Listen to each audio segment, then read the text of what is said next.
Meanwhile, OUTA has criticised the repurposing of the Crime Prevention Wardens. Let's speak to OUTA's Wayne Duvenage, and he joins us now. Wayne, thanks so much for joining us here on the channel. I saw a little bit earlier on this week already you'd criticised this move. Do you see this as a preemptive strike, given what we know? The public protector, if I'm not mistaken, was critical of this, of Amapanyaza.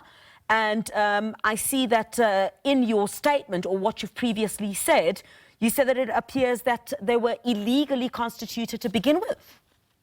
Yeah, it would seem that way. The public protector has said so. Faith Mazibuko, the community safety MEC at the time, had applied to have the unit formally recognized or constituted within the law. And that was not even provided for or granted at the time. So I think the Premier and his team had a bit of a knee-jerk reaction and didn't do their homework, weren't well advised. And again, this happens too often in government. And now we sit 2 years down the line with a lot of wasted expense, even though they say there was a bit of reduction in crime. And don't get me wrong, we need to address crime. But if you're going to do it, you've got to do it properly.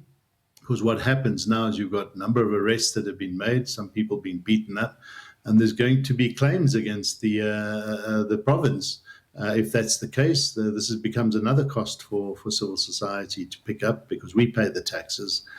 So yeah, it's a problem, and they just shouldn't have this knee-jerk reaction to dealing with things.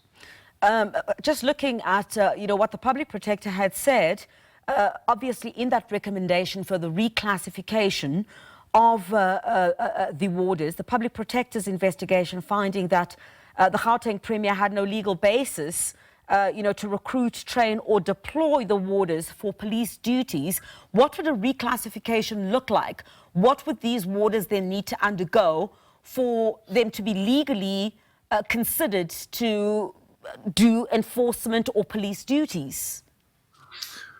Well, I think, from what we can read, the province doesn't have these powers. We've seen this standoff as well, requests by the Western Cape province to introduce formal policing structures, but under the provincial powers to deal with crime in the Western Cape, and it hasn't been granted, as this has not been granted. So what the province needs to do is work with the national police and deal with the various areas of hotspots in crime in a way to either get the national police to constitute or bring in units and people that they need. Now they've got a budget as well.